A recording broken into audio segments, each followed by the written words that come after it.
Yo, what is going on, guys? DJ has here showing you guys a full tutorial on how to get the Pop Goes the Weasel achievement on solo. I'm not verifying 100% you can actually get the achievement on solo yet. I haven't done it. I've done all of the steps, and as you can see right here, it failed. It wouldn't let me on the plane. I didn't get a chance to go back in human mode to see if it would complete if I went back in human mode, but it does let you do all of the steps for the Easter egg, including getting the audio files, and I'll show you guys all of the locations for all this stuff, as well as some other separate videos showing you guys the audio files. But first and foremost, you need to go ahead and get the Hell's Retriever.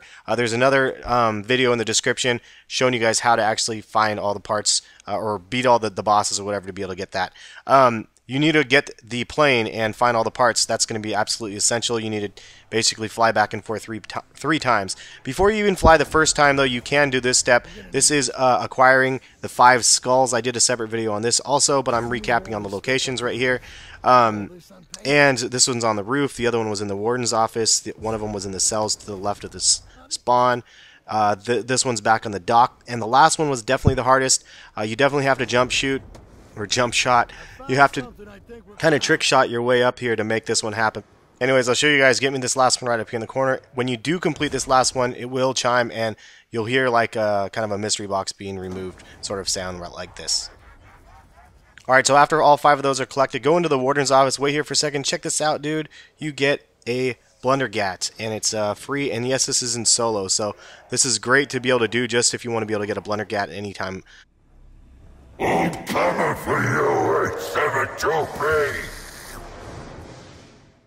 There's a nice little quote from the warden after you get that. Anyway, the next steps, you need to fly to the bridge, and then you need to repeat this actually 3 times. Now, I went back and actually checked the clock area or whatever it is where you set your numbers. I checked that every single time that I flew, and it for sure makes it so you have to fly back and forth 3 times before the clock actually gets reset. So right here, I'm just showing you guys, once you land on the bridge, you just jump on the thing and warp back. Alright, once again, so you have to take that trip 3 different times, and if you don't take it 3 times, this will just stay at zeros right here, so you guys know that. Also, you have to rebuild the plane or get the fuel for the plane, and I recommend starting back at the back area on the dock, then going to the tower, and then over to the warden's office, and the next one is down by the laundromat downstairs, or the downstairs area or whatever, and then the last one's up on the way back up to the roof. In between, I did try to go ahead and use the acid thing, or build the acid kit for the blundergat to make it the acid gat, and then I did pack a punch the last time. I'm not 100% sure if you need to do that or not, but I did it for good measure.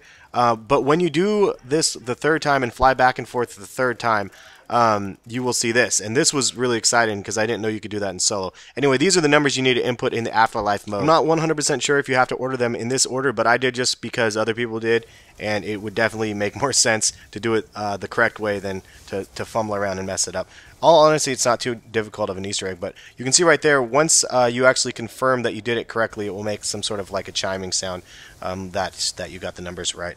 But anyway, yeah, you just enter those numbers right here. It's 872. The first one was 101, and the next one is 386. And these actually are the prison uniform numbers from what I understand. I just don't know where people actually found the numbers. And the last one is 481.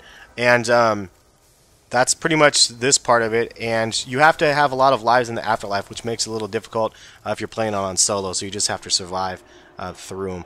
But once you get those completed, you'll hear the dude start talking to you, and then there's a bunch of audio quotes. I'll have a different video of just the audio quotes, but then you need to follow the stairs back up to the rooftop, and here's the locations of I think there's 5 sets of headphones, and again, it's just on your way. You have to actually wait for them or the screen to go back to color, because it goes black and white, and then you have to wait for it to go into color in order to see them. Otherwise, you can actually pass over some of the audio quotes. You come up to the top, and then there's more audio.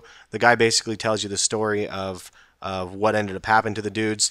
And the last step is really kind of tricky, and I don't know if this is true, and this is why I wasn't able to make this happen or not, because you have to have an afterlife. Supposedly, you go up to the plane and you board it in afterlife mode, and then you fly off to the plane. So if you can't actually 100% complete this Easter egg solo because you can't fly off, at least you can do all of the steps. It's kind of fun to be able to do them all.